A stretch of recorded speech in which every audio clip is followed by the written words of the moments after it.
Welcome to I dream. నేను మీ భవ్య. నిజంగా చేతబడి ఉంటే, చేతబడి లేదు అని అనుకుంటే, ఒకవేళ సైకాలజిస్ట్ని కలిసిన తర్వాత మనకు సెట్ అవుతుంది అనుకుంటే, మరి పూజలు చేసిన తర్వాత నీకెందుకు నయం అవుతుంది, మాకెందుకు సెట్ అవుతుంది అని మీకు క్వశ్చన్ రావచ్చు. మరి ఈ క్వశ్చన్ని క్లారిఫై చేయడానికి మన ముందు ప్రదీప్ కరెంగుల సైకాలజిస్ట్ ఉన్నారనమాట. మాట్లాడి తెలుసుకుందాం. హలో అండి, ఎలా ఉన్నారు? హలో భవ్య గారు, నేను చాలా బాగున్నా. నిజంగా మన వాళ్ళ డౌట్, నిజంగానే ఒకవేళ బ్లాక్ మ్యాజిక్స్ కానీ ఇవన్నీ దయ్యాలు ఉన్నాయండి, నేను మీ దగ్గరకు వచ్చిన తర్వాత సపోజ్ నాకు ఏదో పొజెస్ అయిన తర్వాత మాట్లాడితే సెట్ అవుతుంది అన్నప్పుడు, నాకు రిచువల్స్ చేసిన తర్వాతే పీస్ఫుల్గా ఎందుకుంటాను నేను? ఇప్పుడు మన బాడీలో ఏదో ఒక ప్రాబ్లం ఉంది అనుకుందాం, వాట్ ఎవర్, ఫిజికల్ ప్రాబ్లమే ఉంది, మెంటల్ ప్రాబ్లం కాదు. అండ్ మీకు కన్సిస్టెంట్గా ఏదో ఒక డాక్టర్ సురేష్ అనుకుందాం టైం పాస్కి, డాక్టర్ సురేష్ దగ్గరికి వెళ్తే నీకు సెట్ అవుతుంది, ఇంకెవరి దగ్గరికి వెళ్ళినా సెట్ అవ్వదు, సురేష్ ఇలా కంటిన్యూస్గా చెప్పా అనుకుందాం. సో మీకు వరల్డ్ బెస్ట్ డాక్టర్ దగ్గరికి మిమ్మల్ని తీసుకొని వెళ్ళినా నాకు డాక్టర్ సురేషే కావాలి, మీకు డాక్టర్ సురేషే కావాలి. ఎందుకు? This is how placebo effect work. Placebo effect అనేది ఏంటి అంటే, మీ బ్రెయిన్లో మీరు ఏ ప్లేస్లో ఏది వర్కౌట్ అవుతుంది అని బలంగా నమ్ముతున్నారో, ఆ ప్లేస్లో ఎలాంటి మ్యాజిక్ జరగకపోయినా మీ బ్రెయిన్ అది నమ్మేలాగా, అది జరిగేలాగా చేస్తుంది. ఓకేనా? And there is another thing, దాన్నే మనం నొసిబో ఎఫెక్ట్ అంటాం. ఈ నొసిబో ఎఫెక్ట్ అంటే ఏంటి? ఒక ప్లేస్లో నాకు ఇది జరగదు అని నమ్మడం.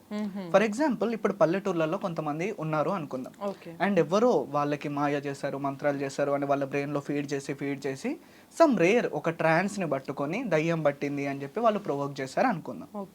సో అమ్మాయి ఏమని నమ్ముతుంది? నా పైకి ఆత్మ వస్తుంది వెళ్తుంది అని నమ్ముతుంది. అమ్మాయి వాళ్ళ పేరెంట్స్ ఏమని నమ్ముతున్నారు? ఆత్మ వస్తుంది వెళ్తుంది అని నమ్ముతున్నారు. సో అల్టిమేట్లీ అందరూ ఆత్మ గురించే నమ్ముతున్నప్పుడు నేను వెళ్ళి ఇది ఆత్మ కాదు, ఇట్స్ అ డిసార్డర్, దీని వెనకాల ఇన్ని సైంటిఫికల్ రీజన్స్ ఉన్నాయి అని చెప్పినా వాళ్ళకి ఇది అర్థం కాకపోవచ్చు. ఎందుకు? వాళ్ళ బ్రెయిన్ లో ఫీడ్ చేయబడింది కాబట్టి. ఈ ఫీడ్ చేసింది కూడా ఎవరు? సమ్ ఫేక్ బాబాస్, వాళ్ళకి డబ్బులు రావడం కోసం, అంతే కదా. ఇప్పుడు నాకు ఏ ప్రాబ్లం లేదు, ఈ రోజు మీరు నేను కలిసి ఈవినింగ్ ఒక ఫేక్ బాబా దగ్గరికి వెళ్ళి నా లైఫ్ ఎందుకో చాలా అబ్నార్మల్గా ఉంది, ఏ పని చేసినా అవ్వట్లేదు, ఏ పని చేసినా జరగట్లేదు అని చెప్తాం. 100 చెప్తాడు లిటరల్లీ. నేను అలా చాలా ట్రై చేశా వాళ్ళ దగ్గరికి వెళ్ళి. నాకు అన్ని బాగున్నప్పుడు నేను ఫెయిల్ అయ్యా అని చెప్పా. అసలు నీ లైఫ్ లో నువ్వు సైకాలజిస్టే అవ్వలేవు అని చెప్పారు. ఇంకో ఫేక్ బాబా దగ్గరికి వెళ్ళా, నన్ను చూడంగానే నువ్వు పెద్ద ఇంజనీర్ అవుతావు అన్నాడు. సో ఇలాంటివన్నీ ఉంటాయి. వాళ్ళు ఒక హ్యూమన్ ని ఎలా మ్యానిపులేట్ చేయాలో బాగా నేర్చుకొని ఉంటారు, అండ్ అలాగే మ్యానిపులేట్ చేస్తారు. సో ఈ మ్యానిపులేషన్ కి చాలా మంది కూడా బలవుతూ ఉంటారు. It's all about manipulation. అంతకు మించి పూజ చేసినప్పుడే బెటర్ అవుతుంది, పూజ చేయకపోతే బెటర్ అవ్వదు అని ఇంకొకటి ఉండదు. బట్ చాలా మంది బాబాల దగ్గరికి వెళ్ళినప్పుడు, అవును చాలా మంది ఫేక్ ఉండొచ్చు, బట్ ఈ బాబా నిజంగా మంచి ఆయన బాగా చెప్తారు, ఆయన చెప్పిందంతా జరుగుతుంది, ఆయన కరెక్ట్ చెప్పారు అని అంటారు. అది ఎట్లా పాసిబుల్? నిజంగానే ఉంటారు అట్లా ట్రూగా చెప్పేవాళ్ళు బాబాలు? There is no true at all in the science. అసలు కొంతమంది బాబాలు నిజం చెప్తారు, కొంతమంది ఫేక్ చెప్తారు అనేది ఉండదు. Every Baba is fake according to me. So కొంతమంది మాత్రం వాళ్ళ సక్సెస్ రేట్ ఎక్కువ ఉండొచ్చు కోఇన్సిడెంటల్లీ. ఇప్పుడు ఒక 10 మంది ఫీవర్ వచ్చింది అనుకుందాం, 10 మంది ఒక బాబా దగ్గరికి వెళ్ళారు. ఫీవర్ నార్మల్లీ ఎన్ని డేస్ లో పోతుంది భవ్య గారు? 3-4 days అంతే కదా, మాక్సిమం 3-4 days. సో వీడొక తాయెత్తు కట్టాడు, నీకు 3 రోజుల్లో నయం అయింది అన్నాడు. 3 రోజుల్లో నయం అయింది. వీడి సక్సెస్ రేట్ పెరిగినట్టుగా. ఇంకొకటి ఓవర్ కాన్ఫిడెంట్ బావా ఉన్నాడు, తెల్లారి నయం అయింది అన్నాడు, అది 3 రోజులు పట్టింది, వాడు ఫెయిల్ అయినట్టు. కానీ వీళ్ళు ఇక్కడ చేసింది ఏమీ లేదు, ఫీవర్ ఎప్పుడు వెళ్ళాలో అప్పుడే వెళ్ళింది. కాకపోతే క్రెడిట్ మాత్రం వీళ్ళకి వచ్చింది. అంతకు మించి ఒక బాబా దలుచుకుంటే ఏదో మ్యాజిక్ చేయడమో, లేకపోతే ఒక బాబా దలుచుకుంటే ఉన్న దయాన్ని వదలడమో ఇలాంటివి అసలు ఉండవు. That is purely because of placebo effect or nocebo effect. ఇవి రెండు తప్ప ఇంకొకటి ఉండనే ఉంటుంది. అంటే ఈ పర్టికులర్ ప్లెసబో అండ్ నొసిబో అనేవి మన బ్రెయిన్ లోనే, మన థాట్స్ లోనే ఉంటాయి. ఈ ప్లేస్ లో నాకు మంచిగా అవుద్ది అని నువ్వు నమ్మితే తప్పకుండా నీకు మంచిగా అవుతుంది. నీ బ్రెయిన్ దానికి తగ్గట్టుగానే చేంజ్ అవుతుంది. బ్రెయిన్లో చాలా రీజియన్స్, ఈ ప్లేస్లో నాకు అసలు మంచిగానే జరగదు అని నువ్వు అనుకుంటే, ఆ ప్లేస్లో మీరు దాన్ని ఐడెంటిఫై చేయలేరు. అట్ ద సేమ్ టైం మీకు మంచి కూడా జరిగినట్టు అనిపించదు. ఎందుకు? మీ బ్రెయిన్ అలా చూపిస్తుంది. మీ బ్రెయిన్ పని ఏంటి? మీరు ఏదైతే చెప్తున్నారో దాన్ని ఫాలో అవ్వడం మాత్రమే. మీరు మంచి చెప్పండి, మంచి జరిగినట్టే మీకు చూపిస్తుంది. మీరు చెడు చెప్పండి, చెడు జరిగినట్టే చూపిస్తుంది. బట్ ఇక్కడ చాలా మందికి ఒక బిలీఫ్ ఏంటంటే 100 మంది నమ్ముతున్నారు, 100 మందిలో 99 మంది నమ్మితే మీరు ఒక్కరు నమ్మకపోతే అది మీ ప్రాబ్లం అనే ఫీలింగ్ ఉండొచ్చు. ఎందుకంటే చాలా మంది నమ్ముతారు కాబట్టే కదా ఎక్కువ మంది బాబాలు కూడా వస్తారు. అవును అవును. మరి వాళ్ళ గురించి మీరు ఏమంటారు? ఇదంతా కూడా గ్రూప్ డైనమిక్స్ అండి. ఇప్పుడు ఇండియాలో నిజంగా ఇలా చెప్పడానికి బాధగా ఉన్నా ఇండివిజువాలిటీ చాలా తక్కువగా ఉంది.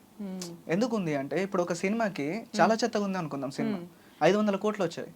సో నాకు అల్టిమేట్లీ ఆ సినిమాని చూస్తున్నప్పుడు ఇందులో ఏదో ఉండొచ్చు, మేబీ అందుకే సినిమా హిట్ అయిందేమో అనుకుంటా, గానీ ఇలా ఉన్న సినిమా ఎలా హిట్ అయిందిరా అని అనుకోను. ఎందుకు 10 మంది ఎటువైపు అయితే దారి తీస్తారో మిగతా వాళ్ళు కూడా అటు వెళ్ళడానికి రెడీగా ఉంటారు తప్ప అంతకు మించి ఏది లేదు. సో ఈ గ్రూప్ డైనమిక్స్ నుంచి బయటకు రావాలంటే మీ పర్సనాలిటీ ఏంటి, మీరెవరు పర్సనల్లీ, మీకేం అనిపిస్తుంది, మీరు నమ్ముతున్నారా లేదా, ఇలాంటి మీ ఇండివిజువాలిటీని బయట పెట్టినప్పుడు మాత్రమే మీరు లైఫ్లో కొద్దిగా ఎదగలుగుతారు. Plus at the same time ఇవన్నీ కూడా వెళ్ళిపోతాయి. మీరు ఈ పర్టికులర్ పూజలు చేసి మీరు ఎన్ని చెప్పినా కూడా పూజలు చేస్తేనే సెట్ అయింది నాకు అనే కేసెస్ ఏమైనా చూసారా? ఉంటాయి, అలాంటి కేసెస్ కూడా ఉంటాయి. కానీ ఇక్కడ ఒక it's a very good question and దీనికి వెరీ గుడ్ ఆన్సర్ కూడా ఉంది. ఇక్కడ ఏం జరుగుతుంది, ఇంతకుముందు మనం మాట్లాడుకున్నట్టుగా బ్రెయిన్లో సర్టెన్ రీజన్స్ అనేవి సరిగ్గా ఫంక్షన్ చేయట్లేదు. పూజ చేసినప్పుడు మీకు అప్పటికప్పుడు లైక్ ఒక టెంపరీ బిలీఫ్ ఉంటుంది, కానీ ఆ పూజల వల్ల నువ్వు బ్రెయిన్లో ఉన్న రీజియన్ని మారుస్తున్నావా, బ్రెయిన్లో ఉన్న టెన్షన్ని మారుస్తున్నావా? సో నువ్వు ఈ దయ్యం పట్టడం అనే కాన్సెప్ట్ని హోల్డ్ చేస్తున్నావు పూజతో. నెల హోల్డ్ చేయొచ్చు, 2 నెలలు హోల్డ్ చేయొచ్చు, 3 నెలలు హోల్డ్ చేయొచ్చు, కానీ మళ్ళీ ఇది వస్తుంది కదా, అంటే అప్పుడు మళ్ళీ దయ్యము అరే పోలేదు మళ్ళీ వచ్చింది అని ఇంకా ఎక్కువ పెద్ద పూజ, ఇంకా పెద్ద ఏటలు, ఇంకా పెద్ద సినిమా. మీరు అలా ఎవరికన్నా చెప్పి అలసిపోయిన వాళ్ళు ఉన్నారా? చివరికి ఇంకా వాళ్ళు డబ్బులు ఖర్చు పెట్టి చివరికి నా దగ్గరకు వచ్చి సెట్ అయిన వాళ్ళు కూడా ఉంటారు. సో ఇలాంటి cases it's a collaborative approach. Psychological పరంగానే కాదు, ఈవెన్ సైకియాట్రిస్టులు ఉంటారు, వాళ్ళు ఇన్వాల్వ్ అవుతారు, న్యూరాలజిస్టులు కూడా ఉంటారు కొన్ని ఎక్స్ట్రీమ్ కేసెస్ లో, వాళ్ళ ఇన్వాల్వ్మెంట్ కూడా ఉంటుంది. సో ఆ పర్సన్ ని చూసి, అతని కండిషన్ ని చూసి మేమందరం కొలాబరేటివ్లీ ఆ పేషెంట్ పైన వర్క్ చేసి తనని బెటర్ చేస్తాము.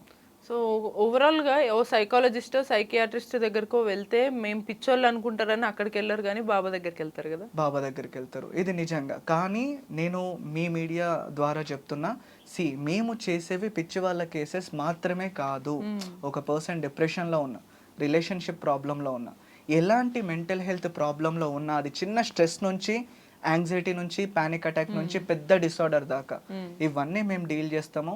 సో మా దగ్గరికి హ్యాపీగా రండి, అస్సలు జడ్జ్ చేయకుండా మీ ప్రాబ్లమ్స్ అన్ని విని మిమ్మల్ని బెటర్ చేసే ప్రాసెస్ లోనే మేము అందరం ఉంటాము. నేను అంటే కంప్లీట్ సైకాలజిస్టులు, అందరూ సైకియాట్రిస్టులు, అందరూ మా డిపార్ట్మెంట్ అంతా కూడా. ఎగ్జాక్ట్లీ. సో చూసారు కదా, మోస్ట్లీ ఎవరన్నా ఇన్ఫ్లుయెన్స్ చేస్తే అది బ్యాడ్ ఇన్ఫ్లుయెన్స్ ఎక్కువగా ఉంటుంది. బట్ బ్యాడ్ కన్నా ముందు మనకి మంచి జరగడానికి ఏది అవసరము, దానివల్ల అది సైకాలజిస్టుల ద్వారా వెళ్తే మనకి మంచి జరిగే ఛాన్స్ ఉంటుంది. కానీ బాబా దగ్గరికి వెళ్తే మహా అయితే మనం లాస్ అవ్వడమే తప్ప ఏమీ ఉండదు. ఇది మీరు ఇచ్చే మెసేజ్. సో చూస్తున్నారు కదా, మీ లైఫ్లో ఉన్న థింగ్స్ అన్నిటినీ కూడా మనమే సాల్వ్ చేసుకోవాలి. ఇటువంటి మరిన్ని ఇన్ఫర్మేటివ్ వీడియోస్ కోసం కీప్ వాచింగ్ ఐ డ్రీమ్.